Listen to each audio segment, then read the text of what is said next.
I'm Sarah, and I'm 32. My phone buzzes in my pocket, but I ignore it as my mother's words echo in my mind. You have nothing to be thankful for this year, so stay away so you don't bring shame to our family. She said it like she was commenting on the weather, standing in her pristine kitchen, not even looking at me while arranging flowers. The same kitchen where I'd helped her prepare countless holiday dinners that I was now banned from attending. I kept my expression neutral, gathered my car keys, and walked out without a word. What else was there to say? But here's something my dear mother doesn't know. I won $140 million in the lottery 2 weeks ago, and I've been keeping it secret, planning to announce it during Thanksgiving dinner as my gift to the family. Where are you watching from today? Drop your location in the comments below and hit that like and subscribe button if you've ever felt unappreciated by your own family. You'll definitely want to stick around for what happened next. Now let me tell you how I got to this point. It all started 6 months ago when I lost my job at the marketing firm. Corporate restructuring, they called it. Reality? They needed a scapegoat for the Peterson account disaster that wasn't even my fault. My boss Derek had been taking credit for my work for months, and when things went south, guess who got thrown under the bus? My family's reaction was predictably supportive. My mother suggested I move back home temporarily. Just until you get back on your feet, dear. Though I do think this might be a sign to reconsider your career choices. My sister Emma, who works for our father's construction company, helpfully pointed out that I could always answer phones in their office. It's not beneath you, Sarah. We all have to start somewhere. My brother Michael's contribution was even more encouraging. Maybe this is the universe telling you to settle down and focus on finding a husband instead of chasing these unrealistic career goals. The universe, it seemed, had different plans. I found a job at a smaller firm within 3 weeks, making only slightly less than before. But by then, the damage was done. I had become the family's cautionary tale, the one who couldn't quite get her life together. Family dinners became exercises in patience as they peppered me with advice about networking, interview skills, and the importance of having realistic expectations.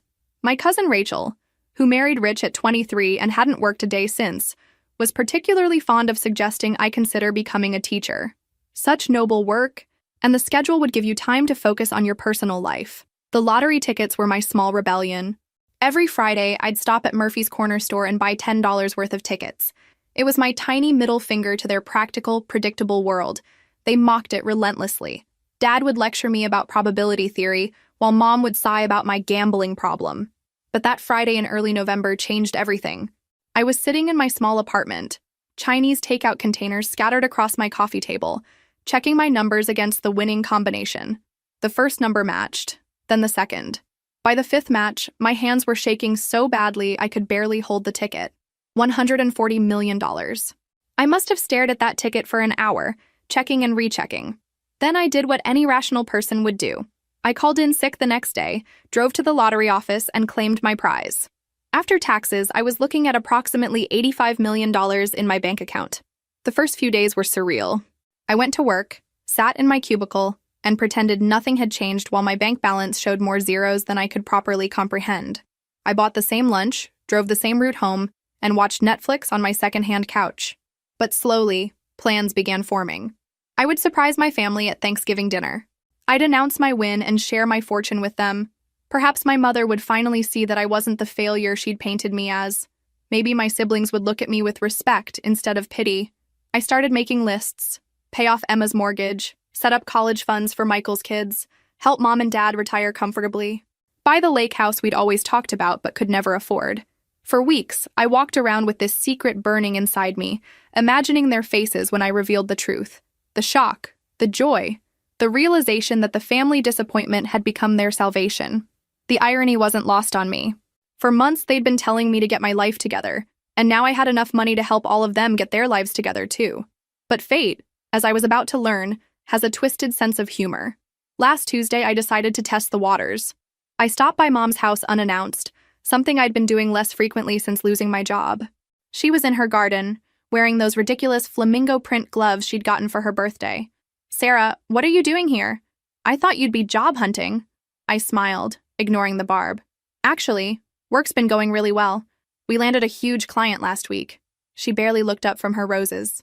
"That's nice, dear. Did you need something?" This was my opening. I was thinking about Thanksgiving. Maybe I could help more this year. Contribute financially to the dinner?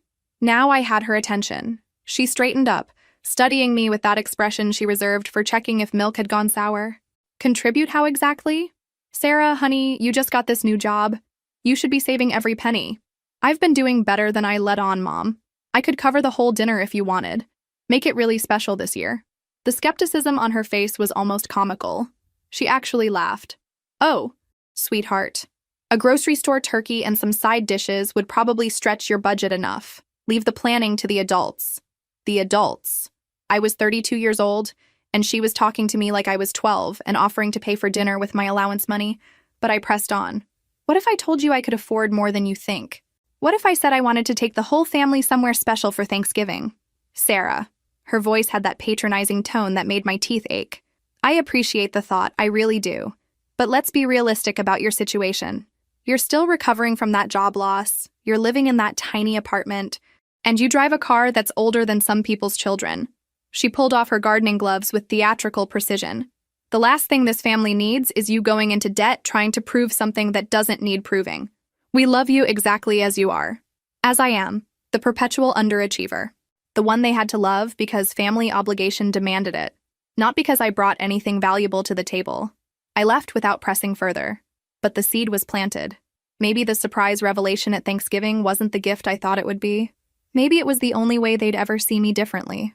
The following weekend, I attended my nephew's soccer game. Michael and his wife Stephanie were there, along with Emma and her husband Josh. Normal family stuff, except nothing felt normal anymore. I sat in my folding chair, surrounded by people who knew me as struggling Sarah, while my bank account held enough money to buy the entire soccer complex. Aunt Sarah! My nephew Tommy ran over after the game, grass stains on his uniform and pure joy on his face. Did you see my goal? I saw it. That was amazing. I ruffled his hair, and for a moment, everything felt simple again. Mom says you might not come to Thanksgiving this year because you're too busy with your new job. He looked concerned. But you have to come. It's tradition. I glanced over at Emma, who was very pointedly not looking in my direction. Interesting. They were already managing expectations, preparing for my absence. The family disappointment couldn't even be counted on to show up for holidays anymore. I'll be there, buddy, I promise. But even as I said it, I could feel the web of their low expectations tightening around me. They'd rather have me not come at all than risk me somehow embarrassing them or failing to meet their standards. That evening, I sat in my tiny apartment, thanks Mom, and tried to imagine how different that soccer game would have been if they knew the truth. Would Tommy still run to me with the same uncomplicated affection? Would Emma still avoid eye contact? Would Michael still make jokes about my ancient Honda? The money was supposed to be freedom, but it was starting to feel like a test. A way to measure exactly how little my family thought of me when they believed I had nothing to offer. I picked up my phone and scrolled through my contacts. Charlotte, my college roommate and the only person who knew about the lottery win, had been telling me to be careful about my family's reaction. Money changes everything, Sarah. Don't expect it to fix relationships that were already broken. But I wasn't trying to fix anything. I was trying to prove something. The question was whether I was proving it to them or to myself. The next morning, I did something I'd never done before. I drove to the car dealership and paid cash for a brand new Mercedes SUV. Not because I needed it, but because I wanted to see if anyone in my family would notice. If they'd wonder how the struggling one suddenly had a car that cost more than most people's houses. I parked it in my usual spot at work and waited. It took 3 days for Emma to call. Mom saw your new car at the grocery store. She's worried you've done something financially irresponsible. Like what? I kept my voice level. Like gotten into debt trying to keep up appearances. Sarah, we know you're embarrassed about the job situation, but going into debt for a fancy car isn't the answer. There it was. Even faced with evidence that maybe, just maybe, I was doing better than they assumed, their first instinct was to assume I was making poor choices. The idea that I might actually be successful was so foreign to them that financial irresponsibility seemed more likely. What if I told you I paid cash for it? Emma laughed. Actually laughed. Sarah, come on, we're family. You don't have to lie to impress us. After she hung up, I sat in my car, my beautiful, fully paid for car, and realized something important. The money wasn't going to change their opinion of me. It was going to challenge it. And people don't like having their fundamental beliefs challenged, even when those beliefs are cruel. Especially when those beliefs are about someone they're supposed to love. The confrontation happened exactly 1 week before Thanksgiving. I decided to try one more time, to give my mother a chance to see me differently before I played my trump card. I arrived at her house with expensive wine and fresh flowers from the upscale florist downtown. Small signals that maybe their struggling daughter was doing better than they thought. She accepted both with polite gratitude and no curiosity about how I could afford them. We were sitting in her living room when she casually mentioned that they might need to simplify Thanksgiving this year. Money's been tight with your father's reduced hours, and Emma's mortgage payment went up. We're thinking maybe just immediate family, something low-key. This was my opening. Mom, what if I told you money wasn't an issue? What if I said I wanted to host Thanksgiving this year at a nice restaurant, my treat? She set down her coffee cup with the careful precision of someone trying not to say something hurtful. Sweetheart, that's a lovely thought, but we both know you can't afford that. There's no shame in your situation, but let's not pretend it's something it's not. What if I can afford it? What if things have changed recently? Her expression shifted from patronizing to concerned. Sarah, please tell me you haven't done anything foolish. If you're in some kind of trouble, I'm not in trouble, Mom. I'm trying to tell you that I'm doing well. Really well. She studied me with the intensity of someone trying to diagnose a mental health episode. Honey, I drive past your apartment building twice a week. I know what those places cost. Your car might be new, but anyone can lease nowadays. What's really going on here? The frustration bubbled up before I could stop it. Why is it impossible for you to believe that I might actually be successful? Why is your first assumption always that I'm lying or in trouble or making poor choices? Because I'm your mother, and I know your situation. I know what you make at that little firm. I know what your rent costs, and I know you've never been particularly good with money. This sudden claim of wealth is concerning. Concerning. My potential success was concerning to her. What would it take for you to believe me? She sighed. And in that sigh was every conversation we'd ever had about my limitations, every subtle and not so subtle expression of disappointment, every comparison to my more successful siblings. Sarah, I think this conversation is getting away from us. Why don't we talk about something else? But I couldn't let it go. Answer the question, Mom. What would it take? She was quiet for a long moment, and when she finally spoke, her voice was gentle but devastating. Honestly, I think you're struggling more than you want to admit, and you're creating fantasies to cope. It's not unusual for people in your situation. My situation. The eternal underachiever situation. The disappointment situation. The burden situation. My situation? You lost your job, you're barely making ends meet, you're single at 32 with no real prospects. It's a lot of stress, and sometimes people create elaborate stories to make themselves feel better. I stood up slowly, grabbing my purse. I see. Don't be dramatic, Sarah. I'm trying to help you face reality. Oh, I'm facing reality, Mom. More clearly than I have in years. I was at the door when she delivered the final blow. Before you go, there's something else we need to discuss about Thanksgiving. I turned back, hoping against hope that this was where she'd soften, where she'd invite me to prove her wrong about my circumstances. I've been talking with Emma and Michael, and we think it might be best if you don't join us this year. The words hit like physical blows. What? It's not personal, sweetheart. It's just that, well, you've been going through a difficult time, and holidays can be stressful. We're worried about you making a scene or getting emotional about your situation. My situation again. We love you, but you have nothing to be thankful for this year, and frankly, your presence might bring down the mood. Maybe it's better if you stay away so you don't bring shame to the family. There it was. The complete rejection, wrapped in concern and delivered with a smile. I didn't argue. I didn't defend myself. I didn't reveal the truth about the lottery ticket that could have changed all of their lives. I simply nodded and walked out. Because in that moment, I realized something important. They didn't want me to succeed. They needed me to be the family failure. It gave them someone to look down on, someone to feel superior to, someone to pity and manage. My success would threaten the entire family dynamic they'd built around my inadequacy. As I sat in my expensive car in her driveway, something crystallized in my mind. The money wasn't going to fix this relationship, but it could certainly end it on my terms. And maybe it was time they learned that the daughter they'd dismissed so casually wasn't as powerless as they believed. Have you ever felt like your own family needed you to fail? How do you handle people who can't accept that you might be more than they think you are? Let me know in the comments below. That night, I called Charlotte. She answered on the second ring, probably hearing something in my voice because her greeting was cautious. What happened? I told her everything. The uninvitation to Thanksgiving, my mother's assessment of my mental state, the complete dismissal of any possibility that I might have succeeded. I'm not surprised, Charlotte said when I finished. I've been watching your family treat you like the designated failure for years. But they don't know about the money yet. This is how they see me when they think I have nothing. Exactly. Which tells you everything you need to know about their love. Charlotte had always been direct, sometimes brutally so, but she was also the only person who'd never treated me like I was less capable than anyone else. I've been thinking, I continued, maybe I shouldn't tell them about the lottery at all. Now you're talking sense. What if I just disappeared, started over somewhere else with a clean slate? There was silence on the line. Then, are you asking for permission or talking yourself out of it? Good question. I'd been raised to believe that family was everything, that blood relationships came with obligations that transcended treatment or respect. The idea of cutting ties completely felt both terrifying and liberating. I keep thinking about Tommy. And what about when Mom gets older? What kind of person abandons their family? The kind of person whose family abandoned them first, Charlotte said quietly. Sarah, they disinvited you from Thanksgiving because they were embarrassed by your existence. That's not love. That's not family. That's cruelty with a biological justification. She was right, but knowing something intellectually and accepting it emotionally were different things.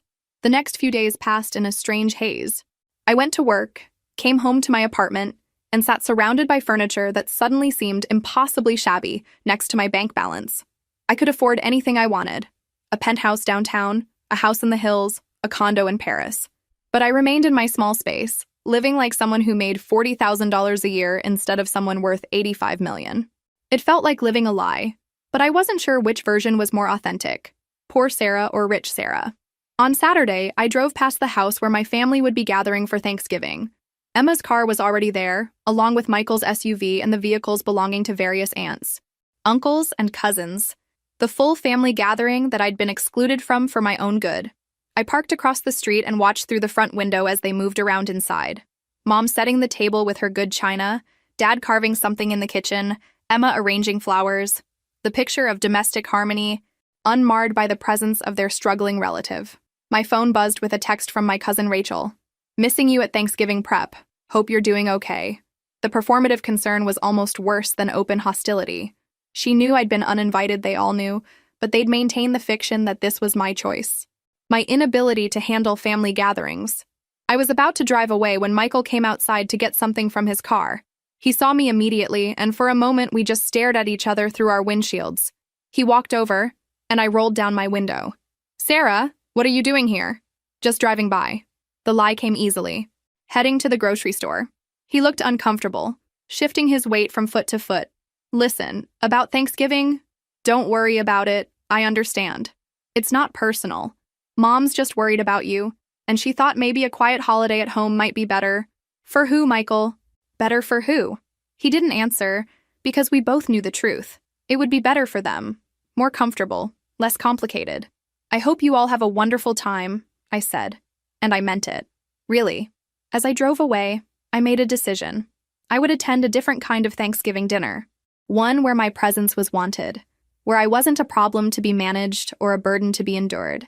I would take myself out to the most expensive restaurant in the city, order whatever I wanted, and toast my freedom from people who claimed to love me, but couldn't stand to be around me.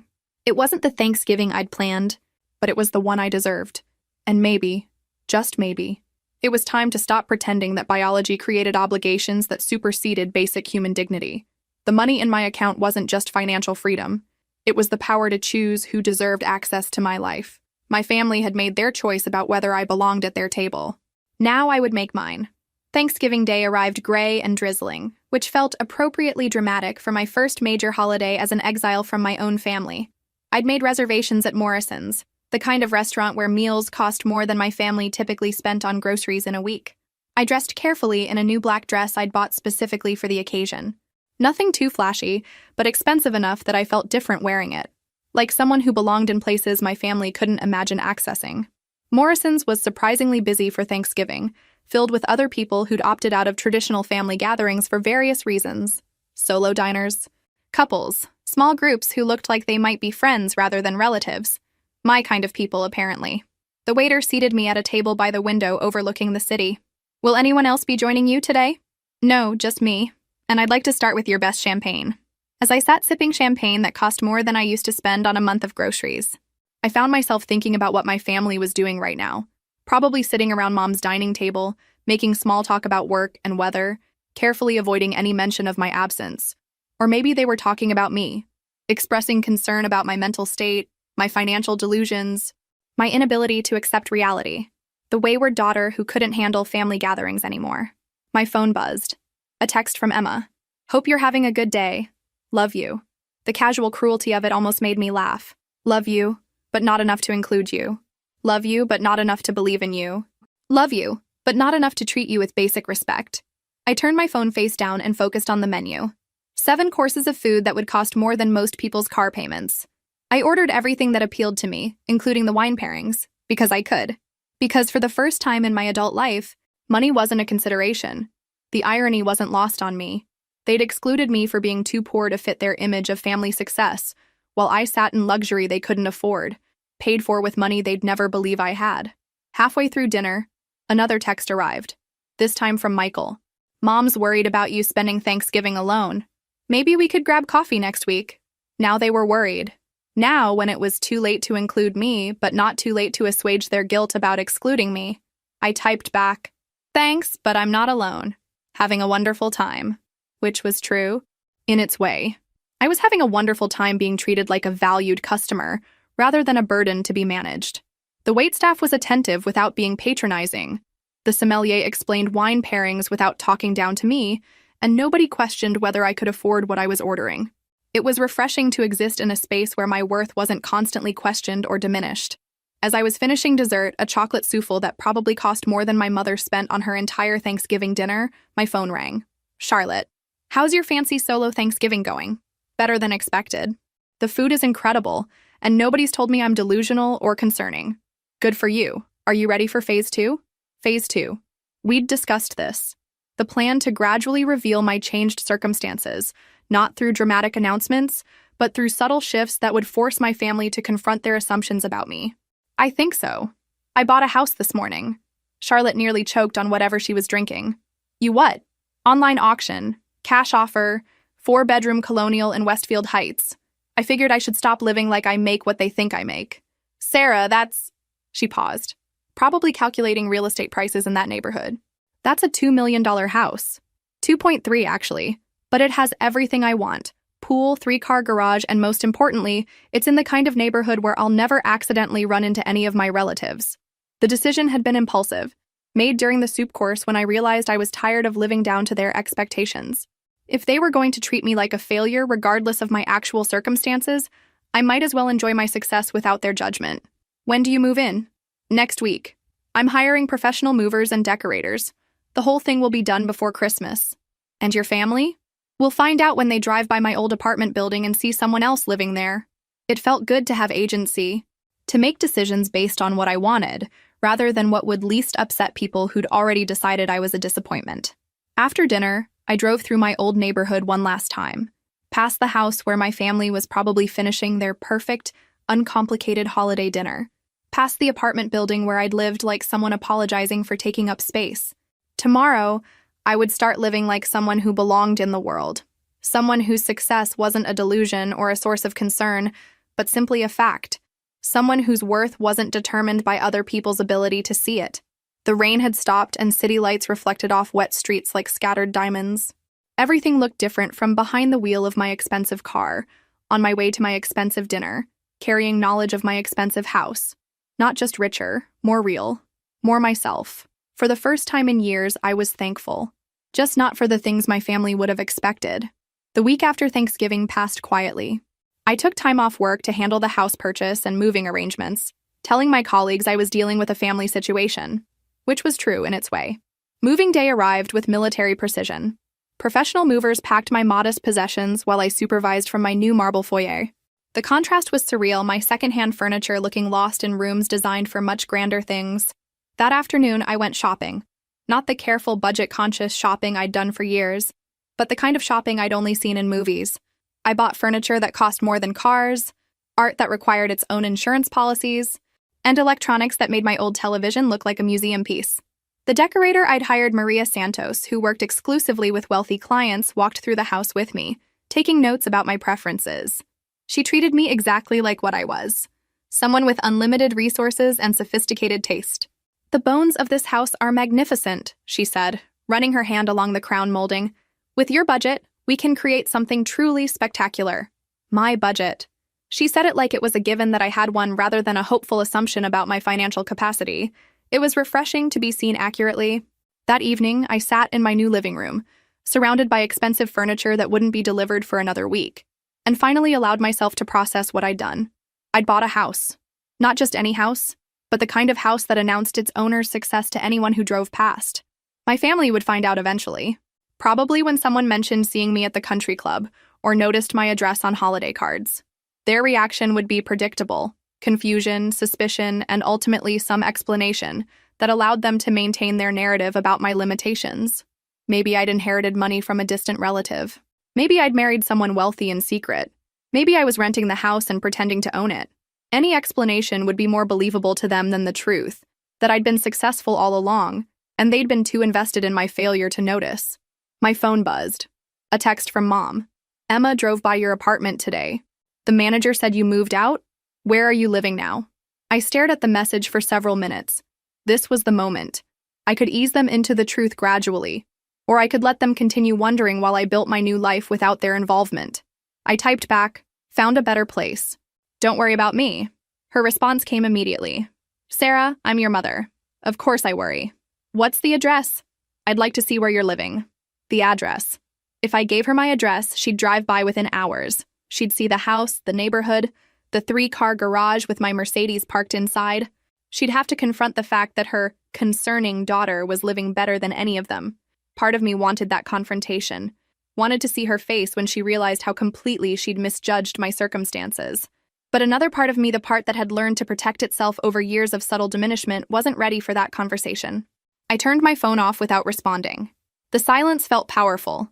For 32 years, I'd been available for their judgments, their advice, their management of my life. I'd accepted their assessments of my capabilities and their decisions about my place in the family hierarchy. But money, I was discovering, I didn't just buy things. It bought choices. The choice to engage or not engage. The choice to prove myself or not prove myself. The choice to accept their version of who I was or create my own. The next morning, I woke up in my new master bedroom, sunlight streaming through windows that overlooked a garden I owned. I made coffee in a kitchen that was larger than my entire previous apartment, then sat at a granite island that cost more than most people's annual salaries. Everything felt surreal but also inevitable. This was who I'd always been inside. Someone who deserved beautiful things and respectful treatment. The money hadn't changed me. It had simply allowed me to live authentically for the first time.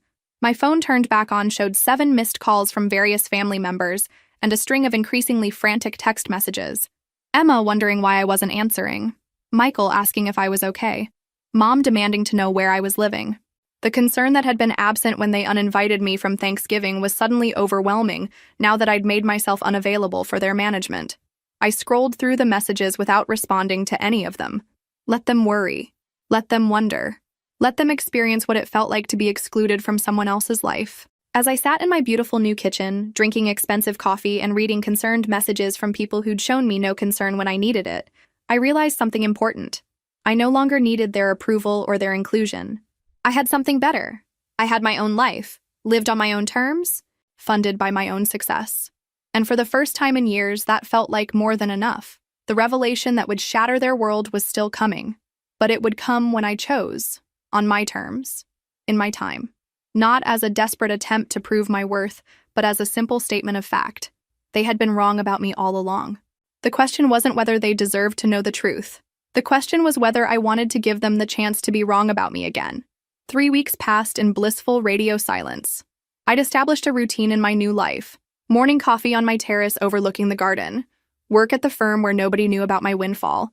Evenings in rooms that finally matched who I felt I was inside. My colleagues had noticed changes, of course. New clothes that fit better, a confidence in my voice during presentations, a willingness to speak up in meetings. But they attributed it to professional growth, not personal wealth. You seem different lately. Sarah, my boss Jennifer mentioned during our weekly check-in. More assured. If she only knew that I could buy the entire company with what I had left over after decorating expenses. But the family silence couldn't last forever. On a Tuesday evening, as I was arranging fresh flowers in my dining room, the doorbell rang. I looked through the security system's camera display and saw Emma standing on my front porch. looking nervous and slightly awed. She'd found me. I considered not answering. Let her stand there wondering. The same way I'd stood outside their Thanksgiving gathering, excluded and unwanted. But curiosity won. I needed to see how she'd explain my circumstances to herself. I opened the door, leaning casually against the frame. Emma, how did you find me? I hired someone. She was staring past me into the foyer, taking in the marble floors and crystal chandelier. Sarah, what is this place? My home. Would you like to come in? She followed me inside, her mouth slightly open as we walked through rooms that belonged in architecture magazines. The living room, with its custom furniture and original artwork. The kitchen, with its professional-grade appliances and granite surfaces. The dining room, where flowers that cost more than her weekly grocery budget sat in vases worth more than her car. Sarah.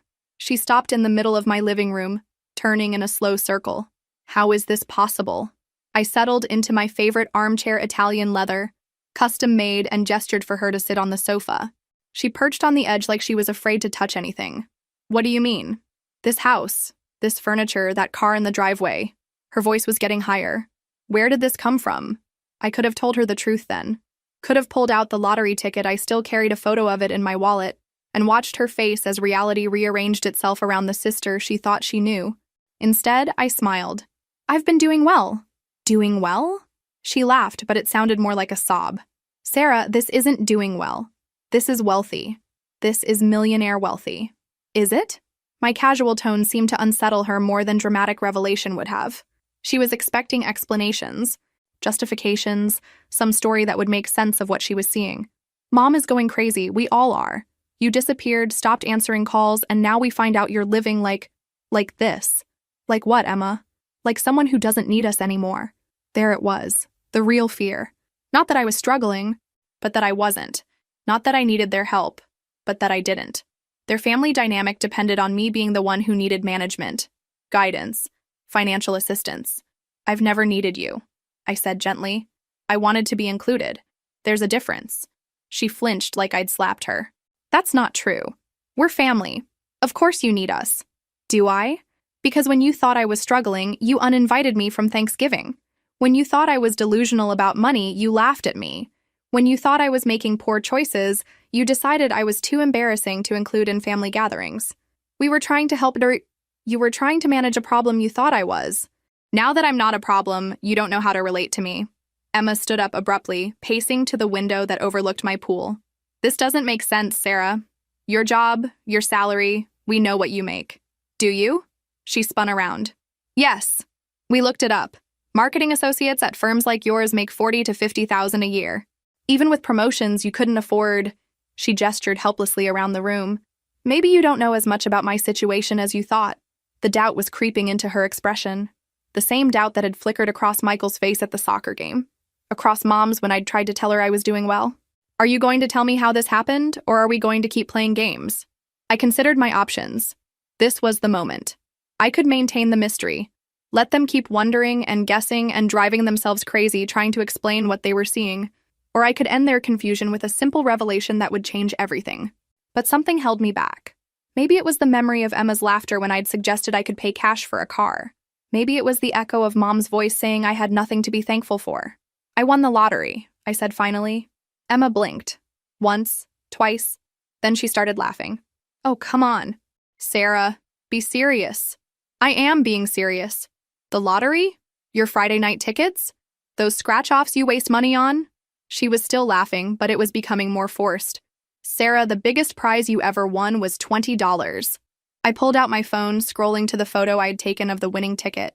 Handed it to her without a word. The laughter died on her lips as she stared at the screen. The numbers, the date, the amount. $140 million. This isn't real. But her voice was barely a whisper. Check it yourself. November 2nd drawing. Those are the winning numbers. She was quiet for a long time, staring at the phone like it might change what it was showing her. Finally, she looked up at me with an expression I'd never seen on her face before. Fear. Not of me, but of what my success meant for the story they'd all been telling themselves about who I was and who they were in relation to me. How long have you known? Since the day after the drawing. 2 weeks before Thanksgiving. The timeline was sinking in. I'd known about the money when Mom uninvited me. I'd known when they were making jokes about my financial delusions. I'd known when they decided I was too much of a failure to include in family gatherings. Sarah, Emma whispered, we had no idea. No, you didn't, because you never bothered to find out. What do you think will happen when the rest of the family finds out about Sarah's secret? Drop your predictions in the comments below. Emma left 20 minutes later, clutching my phone number and a promise that she wouldn't tell the rest of the family until I was ready. I could see the calculations happening behind her eyes as she walked to her car, a 10-year-old Honda, that suddenly looked very different parked in my circular driveway. I didn't believe for a second that she'd keep my secret. Emma had never kept a secret in her life, and this was too big, too shocking, too fundamental to everything our family believed about itself. I was right. My phone started ringing at 7:30 the next morning. Sarah Elizabeth, you answer this phone right now. Mom's voice was shrill, barely controlled. Emma told me the most ridiculous story and I want to hear the truth from you. I let it go to voicemail. Then I listened to the message while sipping my morning coffee. I don't know what kind of game you think you're playing, but this has gone far enough. Claiming you won the lottery? Living in some mansion you probably can't afford? Sarah, I'm worried about your mental state. Call me back immediately. The second call came from Michael 10 minutes later. Hey Sarah, it's me. Emma's telling some pretty wild stories about you hitting the jackpot. Look, if you need help with gambling addiction or debt problems, we can figure something out. Just call me back, okay? Gambling addiction. Because winning the lottery was less believable to them than me having a pathological relationship with scratch-off tickets. The third call was from Dad. His approach was different, more analytical, less emotional. Sarah, your mother is very upset about this lottery story. I've been doing some research and the odds of winning that jackpot were approximately 292 million to 1. I think we need to have a family meeting to discuss what's really going on here. A family meeting. To discuss my delusions, no doubt. To stage an intervention for the daughter who'd lost touch with reality so completely that she was living in fantasy mansions and claiming impossible windfalls. I didn't call any of them back.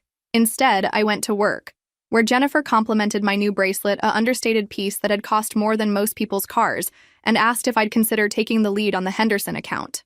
You've really come into your own lately, she said. There's a confidence about you that clients respond to. Confidence. Interesting how having $85 million could affect one's professional demeanor. That afternoon, I made a decision. If my family wanted a meeting, they could have one. But it would be on my terms, in my space, with full disclosure of the truth they were so determined to deny. I sent a group text to all of them. Family meeting Sunday at 2 p.m. My house, address attached, come prepared to apologize. The responses were immediate and predictable. Mom, Sarah, we're coming to help you, not to apologize for being concerned about your well-being. Michael, what's this address? This isn't your apartment. Emma, should I bring anything? Dad, I'll be there. We need to get to the bottom of this situation. Only Emma's response suggested she might actually believe what she'd seen. The others were clearly planning an intervention. Perfect. Sunday morning, I prepared my house like a stage set. I arranged the lottery ticket, the actual physical ticket, on my dining room table, along with bank statements, the deed to my house, and purchase receipts for my car. Everything they would need to accept the reality they were so determined to reject. I dressed carefully in a simple but expensive outfit, nothing flashy, but everything clearly high quality. I wanted to look successful, not like someone having a manic episode. At exactly 2 o'clock, cars began pulling into my driveway. I watched from my living room window as they climbed out, staring up at my house with expressions ranging from confusion to concern to something that might have been envy. Mom was the first to ring the doorbell. She entered my foyer like she was walking into a crime scene, her eyes darting around as if looking for evidence of whatever con game she was convinced I was running. Sarah, whose house is this really? Mine, Mom. Welcome.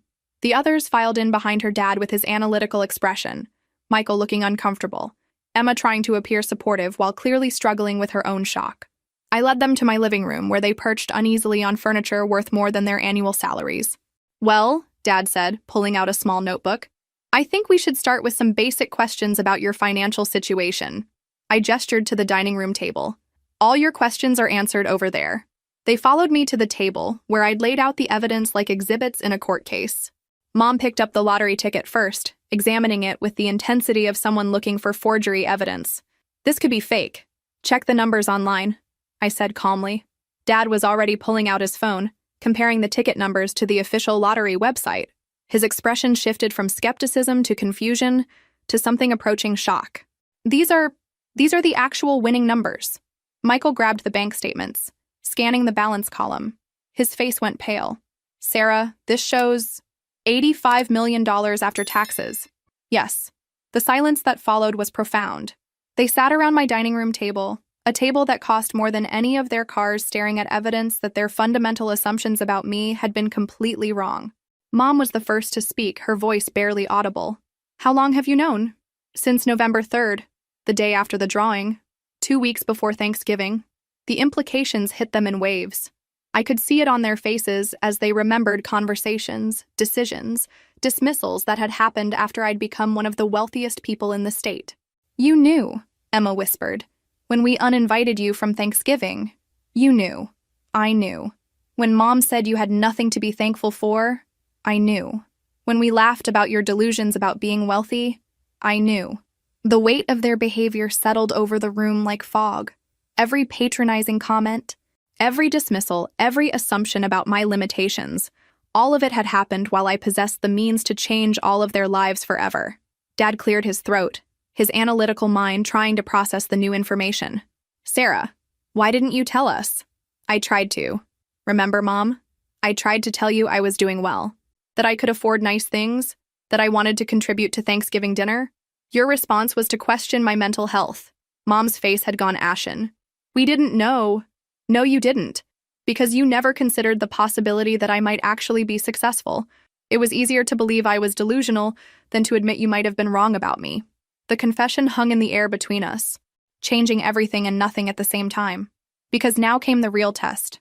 What would they do with the truth? The silence stretched until it became uncomfortable. 4 people who had spent years managing my limitations now faced the reality that I had no limitations to manage. Mom was the first to recover, her expression shifting from shock to something that looked almost like calculation. Well, this changes things, doesn't it? Does it? Of course it does. Sarah, you're family. We've always supported each other through everything. The revisionist history was breathtaking. Supported each other? You know what I mean. We stick together. That's what families do. Michael cleared his throat. Sarah, I know this is probably overwhelming having this kind of windfall. We should talk about how to handle it responsibly. There it was. They'd moved from denying my success to managing it in the span of 5 minutes. Handle it how, exactly? Well, you'll need financial advisors, investment strategies. Dad has some experience with portfolio management from his retirement planning. I looked at my father, whose retirement portfolio probably totaled less than I spent on furniture last week. Is that right, Dad? I think Michael has a point. This kind of money requires careful stewardship. There are tax implications, investment considerations. I'm sure there are. Emma leaned forward eagerly. We could help you research the best financial planners in the city. Make sure you don't get taken advantage of by someone who doesn't have your best interests at heart. The irony was thick enough to cut. They were worried about other people taking advantage of me. That's thoughtful of you, I said evenly. Mom was warming to the theme. And you'll want to be careful about who you tell. Word gets out about something like this, and suddenly everyone's your best friend, you know? People will come out of the woodwork asking for money. People will ask for money, I repeated. Oh, absolutely. You have to be firm about boundaries. Family is different, of course, but strangers, acquaintances, even friends, they'll all have their hands out. How is family different? She looked confused by the question. Well, we look out for each other. We share. That's what family means. I stood up, walking to my kitchen to pour myself a glass of water. They watched me move through my space with new eyes, probably calculating what everything cost, what my daily life looked like now, what it meant for them. Sarah, Dad said when I returned, we owe you an apology. Here it was, the moment I'd been waiting for. Moment? For what? For not believing in you, for not seeing your potential, he gestured helplessly, for treating you like you weren't capable of great things. I appreciate that, and we want to make it up to you, Michael added quickly. However we can. How would you make it up to me? Well, we could, there are ways families can be closer, more involved in each other's lives. Emma nodded enthusiastically. We could have regular dinners again, maybe here since you have such a beautiful dining room. And holidays, Mom added. You could host holidays now. Christmas here would be magical with all this space. They were rewriting our entire relationship in real time, casting themselves as the loving family who had always been there for me. just waiting for the right moment to show their true colors. "What about Emma's mortgage?" I asked casually. Emma's face lit up. "What about it?" "You mentioned it was causing stress for the family, making Thanksgiving difficult to afford." "Oh, well, I mean, if you were thinking about helping with that, it would certainly be appreciated, but I wouldn't want to presume. And Michael, how are things with the kids' college funds?" His expression brightened. "Actually, Sarah, since you bring it up, we've been worried about how to afford tuition for both kids. If there were a way to ensure they could go to good schools without crushing debt. And Mom, Dad, retirement planning must be stressful on your current income." Mom leaned forward, her eyes bright with possibility. "It has been challenging, living on your father's reduced hours. But we've always made do." They were all leaning toward me now, like plants turning toward the sun. The family that had found me too embarrassing to include at Thanksgiving was suddenly very interested in inclusion. "It sounds like everyone has financial pressures that my windfall could address." "We're not asking for anything," Dad said quickly. "But if you wanted to help your family, we'd be grateful." "Of course you would." Something in my tone must have alerted them because the eager expressions became slightly more cautious.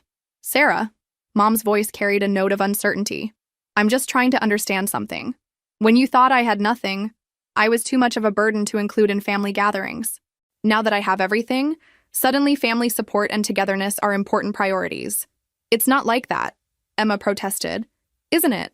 3 weeks ago you were concerned about my mental health because I claimed to be doing well financially. Today you're making plans for how I should spend my money on the family." "We're not making plans. You absolutely are making plans. College funds, mortgage payments, retirement support.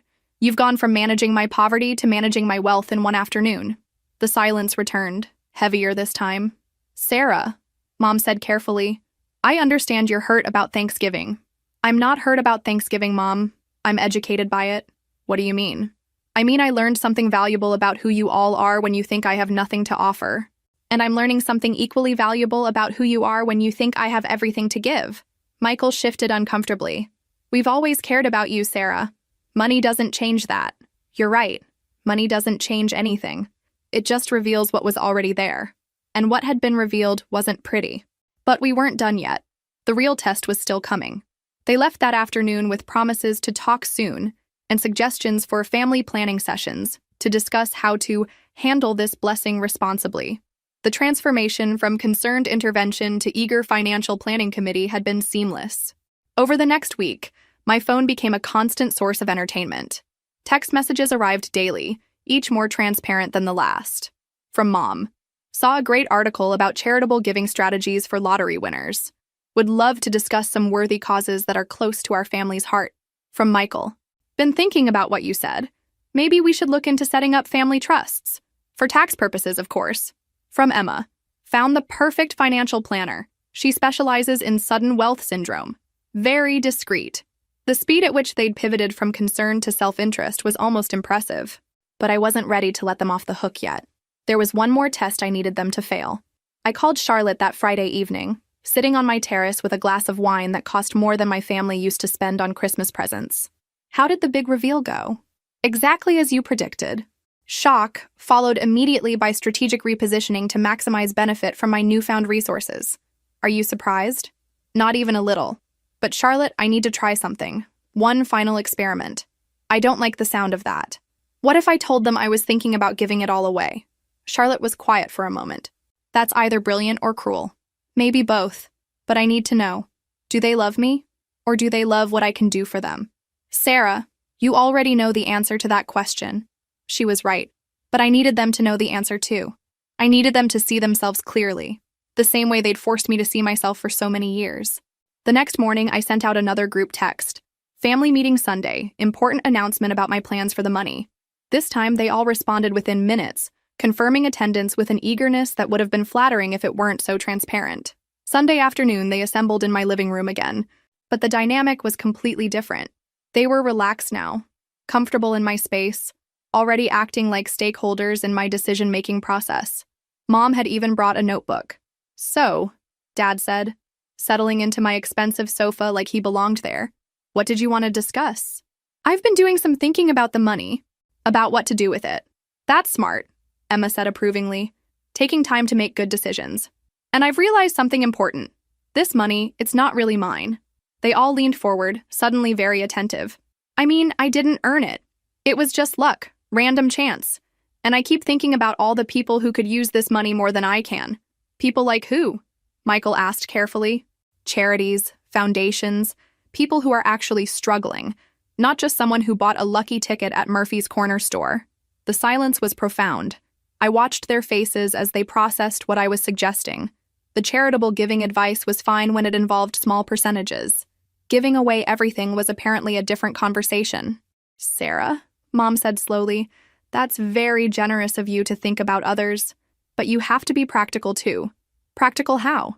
Well, you need to take care of yourself first. Make sure you're secure. And then there's family to consider. Family? We've all been struggling in different ways. If you have the ability to help the people who love you most, the people who love me most, she nodded earnestly. Your father and I have worked so hard our entire lives. We deserve to retire comfortably. Emma and Michael have children to think about. Their futures, their education. And what about the children who don't have aunts who won the lottery? Of course, those children matter too, but charity begins at home. Sweetie, Michael jumped in. Sarah, think about it logically. You give this money to strangers, and you'll never know if it's actually helping anyone. But if you help us, you can see the direct impact. You know the money is going to good people who will use it responsibly. Good people. People who love you, Emma added quickly. People who will always be grateful for what you've done. And if I give it all away to charity instead? The temperature in the room seemed to drop 10 degrees. That would be, Dad paused, searching for diplomatic phrasing. Financially irresponsible. You'd be leaving yourself vulnerable. And your family too. My family would be vulnerable? Sarah, honey, Mom's voice took on the patient tone she used when explaining things to slow children. We've all been making plans based on your situation. Emma's been looking at houses in better school districts. Michael's been researching private schools for the kids. You've been making plans. Family plans, she corrected. Plans that include everyone being more comfortable and secure. What if I don't want to make those plans? The mask slipped just a fraction. Not enough for most people to notice, but enough for someone who'd been watching for them her entire life. Sarah. Michael's voice carried a warning note.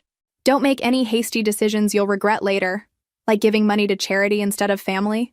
Like throwing away an opportunity to really help the people who matter most. There it was. The naked self-interest they'd spent weeks disguising as family love and concern. And if I'm not convinced that you're the people who matter most? Mom's expression hardened. What's that supposed to mean? It means that the people who matter most to me probably wouldn't have uninvited me from Thanksgiving dinner. They probably wouldn't have laughed at my claims of success. They probably wouldn't have spent years treating me like the family failure. Sarah, we've apologized for all that. You've apologized because it became inconvenient to have treated me badly. Not because you actually regretted it. The room was completely silent now. 4 people who'd spent 40 minutes explaining why they deserved my money more than starving children or homeless veterans or medical researchers. We're your family, Mom said finally, her voice tight. That has to count for something. It does count for something. Mom, it counts for exactly as much as it counted 3 weeks ago, when you decided I was too much of a disappointment to sit at your table. This is ridiculous. Michael stood up. Sarah, you're being emotional and vindictive. Am I? Or am I being exactly as practical as you are? What's that supposed to mean? It means I'm making family plans based on how people actually treat me, not how they say they feel about me. Emma was starting to look panicked. Sarah, please don't do anything drastic. We can work through this. Work through what exactly? This anger you're feeling, these trust issues, my trust issues. You're clearly still hurt about Thanksgiving, and I understand that. But destroying your family relationships over one misunderstanding isn't the answer. One misunderstanding. The casual dismissal of 32 years of subtle diminishment as a single misunderstanding was almost impressive in its audacity.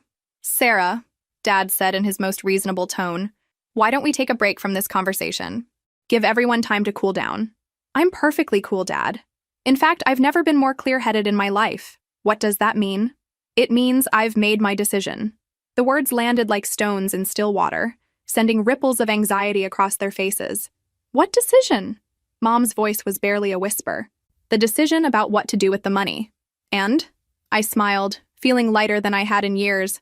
And you'll find out soon enough. I waited until the following Friday to make my announcement, Not because I needed time to decide that decision had been made the moment they started making plans for my money, but because I wanted them to spend a week wondering what I'd chosen. The suspense was clearly eating at them. Daily phone calls, carefully casual text messages, increasingly desperate attempts to gauge my intentions. Mom even dropped by my office unannounced, claiming she was in the neighborhood, despite the fact that my office was 20 minutes from anywhere she normally went. "I just wanted to make sure you were okay after Sunday," she said, settling into the chair across from my desk like we were old friends catching up. "You seemed upset." "Did I?" "A little emotional, which is understandable given the stress you must be under with this kind of life change." "What kind of stress?" "Well, sudden wealth can be overwhelming. There are so many decisions to make, so many people offering advice. It's important to have people you trust helping you through it. People like her, presumably." "I appreciate your concern, Mom." She leaned forward, lowering her voice conspiratorially.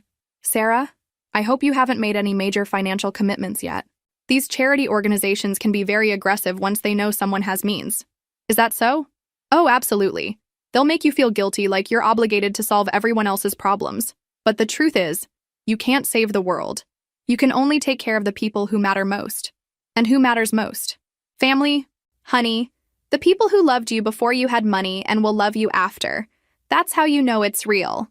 The irony was so thick I could have served it for dinner. "That's wise advice, Mom." She brightened. "I'm glad you think so. Your father and I have been married for 35 years.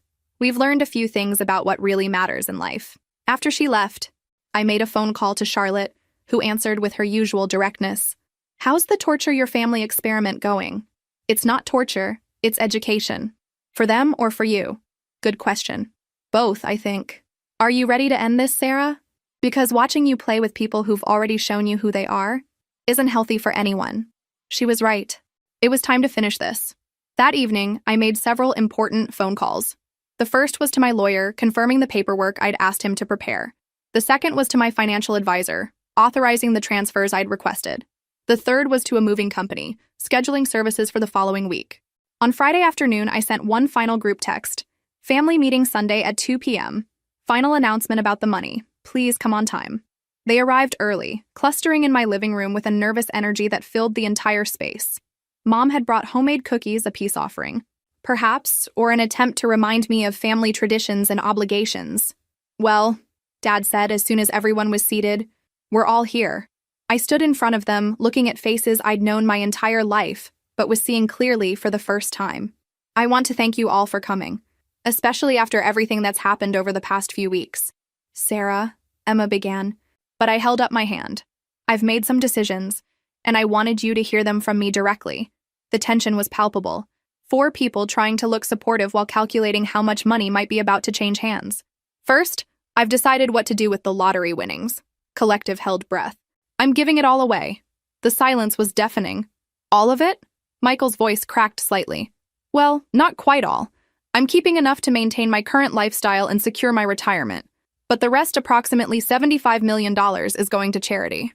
Mom's face had gone completely white. "Sarah, that's a very big decision." "It is. Maybe you should think about it a little longer." "I have thought about it.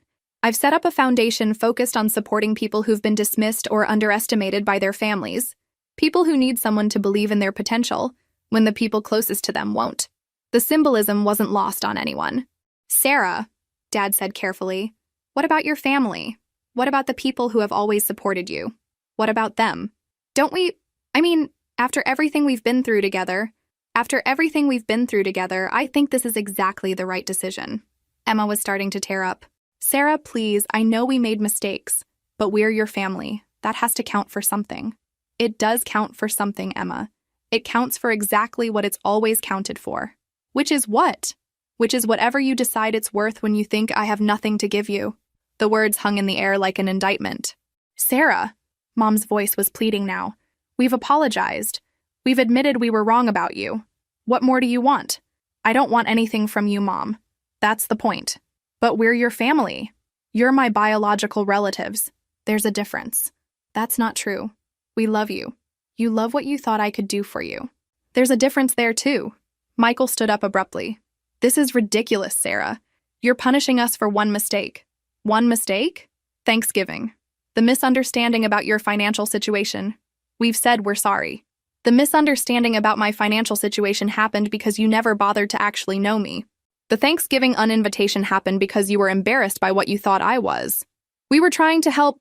You were trying to manage a problem you thought I represented. When that problem turned into an opportunity, you pivoted to managing that instead. That's not fair, isn't it? 3 weeks ago, I was too much of a failure to sit at your dinner table. Today, you're making plans for how to spend my money. If that's not managing me like a resource instead of loving me like a person, what would you call it? None of them had an answer for that. Sarah, Emma tried one last time. Families forgive each other. That's what makes us family. You're absolutely right, Emma. Families do forgive each other. Hope flickered across their faces. But first, they have to apologize for the right things.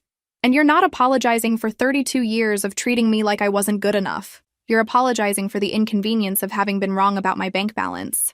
The hope died. I've also made another decision, I continued. I'm moving. Moving where? Mom's voice was barely a whisper. Somewhere else. Somewhere I can build relationships with people who see my worth without needing a bank statement to convince them. Sarah, please. This house will be sold. The proceeds will go to the foundation, along with my car, most of my furniture, and anything else that might remind you of opportunities you've missed. They sat in stunned silence, watching their financial security evaporate in real time. You can't be serious, Michael said finally. I've never been more serious about anything in my life. Sarah, Mom stood up, her voice taking on the authoritative tone she'd used when I was a child. You're making a terrible mistake. Family is forever. Money comes and goes, but family is a choice, Mom, not an obligation. And I'm choosing to invest my time, energy, and resources in people who chose to value me before they knew what I was worth. I looked around the room at these people who shared my DNA but had never truly known me, had never tried to know me, had never believed I was worth knowing. I want you to leave now. Sarah, please leave my house. They gathered their things in shocked silence, moving like people in a dream who hadn't yet realized it was actually a nightmare. At the door, Mom turned back one last time. You'll regret this, Sarah. When you realize what you've thrown away, what you've lost. I haven't lost anything, Mom. I've finally figured out what I never actually had. She flinched like I'd struck her, but she didn't argue. After they left, I sat alone in my beautiful living room, surrounded by expensive things that had never made me feel as wealthy as I felt in that moment. Because wealth, I'd learned, wasn't about money. It was about knowing your own worth and refusing to accept less than you deserved from anyone, even especially the people who were supposed to love you unconditionally. For the first time in my life, I felt truly rich. 6 months later, I was sitting in a coffee shop in Portland, Oregon, reading an email from my foundation's program director. We'd just approved funding for a scholarship program supporting young adults who'd been estranged from their families, kids aging out of foster care, LGBTQ youth rejected by religious parents, children of addicts who'd chosen recovery over enabling. The Harrison Foundation for Second Chances had funded 12 scholarships in its first quarter. 12 young people who would go to college despite having no family support, no safety net, no one to believe in their potential. It felt like the best money I'd ever spent. My phone buzzed with a text message, interrupting my reading. Charlotte, who'd moved to Portland with me after deciding she was tired of Boston winters. Lunch at 1? I have news. I smiled, gathering my laptop and papers. Real news from Charlotte was usually worth hearing. We met at our usual spot, a small bistro near the nonprofit office where I volunteered 3 days a week. Charlotte was already seated, practically vibrating with excitement. Okay, spill, I said, settling into the chair across from her. I ran into Kevin Thompson at the grocery store yesterday. Kevin Thompson. The name took me a moment to place. Then I remembered Michael's college roommate, someone I'd had a crush on for approximately 10 minutes when I was 19. And he's divorced, moved back to Boston last month, and asked about you. Asked what about me, where you were living, what you were doing, whether you were happy. I raised an eyebrow. Why would Kevin Thompson care whether I'm happy? Because apparently he's had a thing for you since college, but you were always so focused on what your family thought about everything that he figured you weren't interested in dating outside their approved circle. That's ridiculous. Is it? Sarah, you spent years trying to be the daughter your parents wanted instead of the person you actually were. Kevin saw that. He said he always admired how hard you tried to make them proud, but he could tell it was costing you pieces of yourself. The observation was uncomfortably accurate. What did you tell him? I told him you'd figured out who you were without their input, and that you were happier than I'd ever seen you. And? And he asked if it would be okay to get your number. I considered this. Dating hadn't been on my radar since the move. I'd been too busy figuring out how to live authentically, how to build friendships based on mutual respect rather than family obligation, how to use my resources to actually help people instead of just managing relationships. But maybe it was time to explore what it felt like to be valued by someone who had no agenda beyond enjoying my company. Give him my number. Charlotte grinned. Already did. Of course you did. My phone rang as if on cue. An unknown Boston number. That might be him, Charlotte said innocently. I answered, and Kevin's voice was exactly as I remembered it, warm, slightly nervous, genuinely pleased to hear from me. Sarah, it's Kevin Thompson. I hope it's okay that Charlotte gave me your number. It's fine. She said you'd move back to Boston. Yeah. Divorce finalized, new job, fresh start, the whole middle-aged cliche. He laughed, and the sound was unexpectedly comfortable. Charlotte said you'd move to Portland. I did. I needed some distance from Boston for a while. I can understand that. Listen, I know this might sound strange, but I was wondering if you'd be interested in having dinner sometime. I could fly out there, or if you're ever back in Boston, you'd fly to Portland for dinner? Sarah, I've been thinking about asking you out for approximately 15 years. A plane ticket seems like a small investment at this point. I laughed, surprised by how easy it felt to talk to him. No calculations about what he wanted from me, no careful management of his expectations. Just two adults having a conversation about the possibility of getting to know each other better. Tell me something, Kevin. What made you want to ask me out now? Honestly, Charlotte told me you'd stopped trying to be who other people wanted you to be and started being who you actually are. That's the person I was always interested in getting to know. It was a good answer. Maybe even a perfect answer. When can you get to Portland? How's next Friday? 3 days later, I was getting ready for what felt like my first real date in years. Not a date with someone my family approved of, not a date designed to check boxes on someone else's list of appropriate partners, but a date with someone who was interested in me as I actually existed. I chose a simple dress, expensive, but not obviously so, and met Kevin at a restaurant downtown. He looked older, more settled, but his smile was exactly the same as I remembered. You look, he paused, searching for words. You look like yourself, if that makes sense. It made perfect sense. Over dinner, we talked about everything except my family, my work with the foundation, his new job in sustainable architecture, our shared love of hiking, books we'd read, places we wanted to travel. Normal conversation between two people who enjoyed each other's company. Can I ask you something? Kevin said over dessert. Sure. Charlotte mentioned you'd had some kind of falling out with your family. I don't need details, but I want you to know I never understood how they treated you. What do you mean? Even in college, when Michael would complain about his dramatic sister, or your parents would make comments about your choices, I always thought they were missing something important about who you were. Which was what? That you were the most genuine person in that entire family. The only one who seemed to care more about being a good person than about looking successful.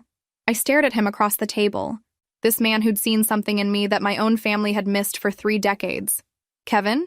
Yeah? I'm really glad Charlotte ran into you at the grocery store. He smiled, reaching across the table to take my hand.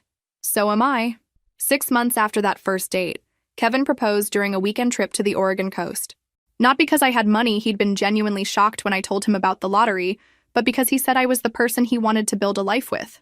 Even if you were broke? I'd asked, half joking. Especially if you were broke, he'd replied. Money's just money, Sarah. You're irreplaceable. We were married in a small ceremony surrounded by friends we'd chosen rather than relatives we'd inherited. Charlotte was my maid of honor. My foundation's program director officiated. The kids from our first scholarship class sent a group video message that made me cry happy tears. My family wasn't there. Not because I was still angry, but because anger had transformed into something more peaceful. Indifference. They'd shown me who they were when they thought I had nothing. I'd believed them. But this story isn't really about them. It's about learning that your worth isn't determined by other people's ability to see it. It's about choosing to invest your time, energy, and love in people who value you for who you are, not what you can do for them. It's about understanding that sometimes the greatest gift you can give yourself is the courage to walk away from people who diminish you, especially when those people share your last name. The lottery ticket changed my bank balance, but learning to value myself changed my life. If this story resonated with you, make sure to like and subscribe for more stories about finding your worth and building the life you actually want. Remember, You don't need to win the lottery to realize you deserve better than people who only see your value when it benefits them. And if you've ever had to choose between family approval and self-respect, know that you're not alone. Sometimes the family we choose is more loving than the family we're given. Thank you for listening to my story. I hope it helps you write your own.